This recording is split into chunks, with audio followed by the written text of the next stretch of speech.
សូមស្វាគមន៍មកកាន់ Channel YouTube KSL Technology ចែករំលែកចំណេះដឹងមានប្រយោជន៍សំខាន់ៗបាទសួស្តីបងប្អូននៅក្នុងវីដេអូនេះបាទខ្ញុំសូមបង្ហាញពី link មួយតាម Telegram ណាបងប្អូនចុច join ប្រេផ្ដាស់ណាអញ្ចឹងនេះ Telegram ខ្ញុំហ្នឹងគឺបានថាវាធ្វើលក្ខណៈជា Telegram ណាហើយផ្ញើ2 ដងហើយបងប្អូនណាហើយនេះខ្ញុំសូមបង្ហាញបងប្អូនបាទអញ្ចឹងនេះបងប្អូនណាប៉ុន្តែអ្នកផ្ញើហ្នឹងវាដាក់រូបជា Telegram អ្នក logo ហ្នឹងគឺ account ហ្នឹងរូប Telegram ស្មានធ្វើឲ្យយើងស្មានថាជាក្រុមហ៊ុន Telegram ណាហើយគេដាក់សេចក្តីជូនដំណឹងសុវត្ថិភាពប្រព័ន្ធបានរកឃើញថាលេខទូរស័ព្ទរបស់អ្នកជាថតកំណត់ហើយដើម្បីធានាសុវត្ថិភាពគណនីរបស់អ្នកសូមទៀងទាត់លេខទូរស័ព្ទចល័តរបស់អ្នកជាបន្ទាន់សូមបំពេញដំណើរការទៀងទាត់ខាងក្រោមជាបន្ទាន់នេះអញ្ចឹងយើងចុច link ហ្នឹងទៅហើយយើងបញ្ចូល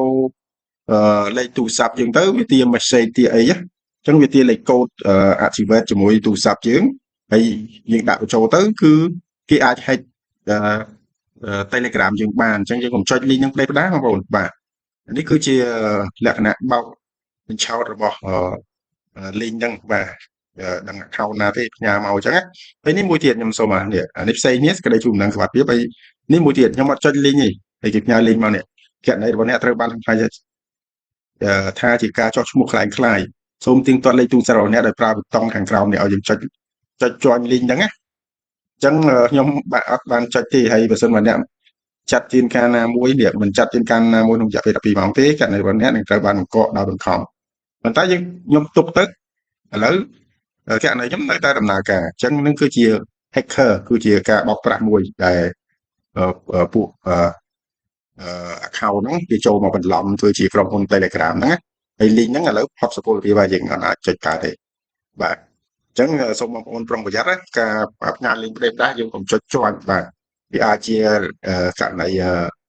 គេ hack Telegram របស់យើងបាទអញ្ចឹងវីដេអូខ្ញុំមានតែប៉ុណ្្នឹងចង់ចែករំលែកជូនបងប្អូនឲ្យមានការប្រុងប្រយ័ត្នក្នុងការការពារ